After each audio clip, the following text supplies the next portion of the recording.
Agartala press ক্লাবের conference হলে রবিবার ত্রিপুরা ফুটবল অ্যাসোসিয়েশনের উদ্যোগে শ্যামসুন্দর কোং জুয়েলার্স চন্দ্র মেমোরিয়াল প্রথম ডিভিশন ফুটবল লিগ নিয়ে সাংবাদিক সম্মেলন অনুষ্ঠিত হয়। সাংবাদিক সম্মেলনে উপস্থিত ছিলেন লীগের মূল স্পন্সর শ্যামসুন্দর কোং জুয়েলার্সের কর্ণধার তথা টিএফ এর সহ সভাপতি রূপক সাহা, সচিব অমিত চৌধুরী, সহ সম্পাদক ও প্রথম ডিভিশন লীগ কমিটির চেয়ারম্যান তপন সাহা সহ অন্যান্য কর্মকর্তারা। এদিন লিগে অংশ নেওয়া 9টি দলের কোচ, ম্যানেজার ও অধিনায়করা নিজ নিজ দলের জার্সি পরে সাংবাদিক সম্মেলনে উপস্থিত ছিলেন। দলগুলি হলো town club, forward club, blood mouth club, এগিয়ে চলো সংঘ, লাল বাহাদুর ব্যায়ামাগার, night bullets club, Ramakrishna club, জুয়েস অ্যাসোসিয়েশন ও কল্যাণ সমিতি।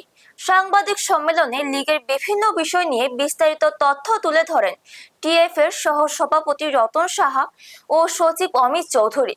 এদিনের অনুষ্ঠানে আসন্ন প্রথম ডিভিশন ফুটবল লিগ নিয়ে ফুটবল প্রেমীদের মধ্যে উৎসাহ দেখা যায়। ব্যুরো রিপোর্ট, নিউজ তৎকাল 24।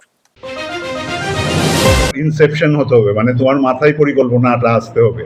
পরিকল্পনাটা আসতে হলে আমরা ছোট ছোট করে যদি শুরু করতে পারি, প্রথমে যদি খুব বড় ভাবি অনেকে ভয় পেয়ে এতে থেকে পিছিয়ে যেতে পারে।